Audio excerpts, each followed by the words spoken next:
Hey folks, welcome to Wednesday's Elevenses. And today it's all about the what's wrong virus. And the what's wrong virus is compelling and it's rampant right now.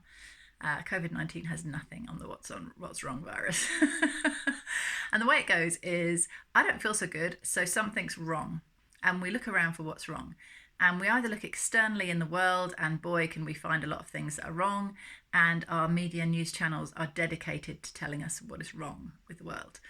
And the problem is, the reason it's so addictive is this is very harmonious. Lots of other people are playing this what's wrong game or have this what's wrong virus. And it feels like we're doing something, we're not asleep, we're trying to work out what's wrong. But the problem is with the what's wrong virus is that it's a closed loop. So you can only ever get more data about what's wrong. And so you're locked in a misery cycle. And it might be somewhat comforting to think, well, at least I'm right, I know the truth. But those things are very sketchy. You can be fooled really easily. And does it really help? So, hand on heart, if you think about how much you know about a thing, does it make it better? If you were in solution mode, thinking about what you want to create, that's a very different state of being. And that state of being, instead of what's wrong, is what if. So I'd encourage you to exchange your what's wrong for what if. And a gentle way into what if, well, radical, but an easy way to start thinking about what if, is what if that's not true? What if that's a lie? What if I am being deceived? What if somebody's just made that up? And there are loads of ways now, right, that we can be deceived very easily. So rather than, again, what's wrong, how am I being deceived, as you see, we'll end up back in the what's wrong loop if we're not careful, stay in the what if loop. What if I actually create things by the way I think and feel? What if there is no end destination here? There is no goal I'm supposed to be achieving. It's all about the journey. What if this is just a game? And this is my favourite reset. It works every time for me, no matter what kind of slump I'm in. So what if this is just a game? The way this goes is, one, there's nothing I can do to prove to myself right now that I even exist, never mind whether you exist.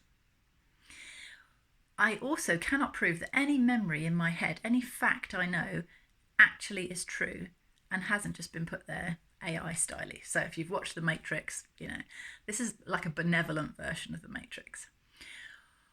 What if this is an interactive game that I willingly came to play? What if all the souls I know, I've known through many games in life? I've been with them many times. We agreed to play this game together to learn something, to have an experience. And yes, we're having bad experiences as well as good ones, but have you ever read a story that was all just good and the plot line went like that? Of course you haven't. It would be boring. Nobody would have even written the story in the first place. You don't go to the movies and get upset that the character experienced hardship. No, of course you go to see that story, to see a template of how to evolve. That's the point. So we're trying to learn something, we're trying to have an experience, the same reason we play any other game, right? So if it is a game, I have what I have, I am who I am, or who I appear to be, I know who I know.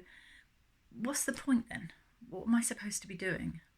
And whenever I think like this, I always end up with, gosh, this is such a fascinating planet and I've only seen a fraction of it. I want to go travel, see where the edges are. Like if I was playing a computer game, I go to the boundaries and see where the edges of the world are, what's in the world, what looks the most fun to go do. I then want to know, who am I playing? What's my character? Am I able to perform amazing acts of strength? Can I run fast? Can I fly? Where can I go? Can I teleport? And then who else is playing the game? What other characters are there? How do I interact with them? What's fun to do there?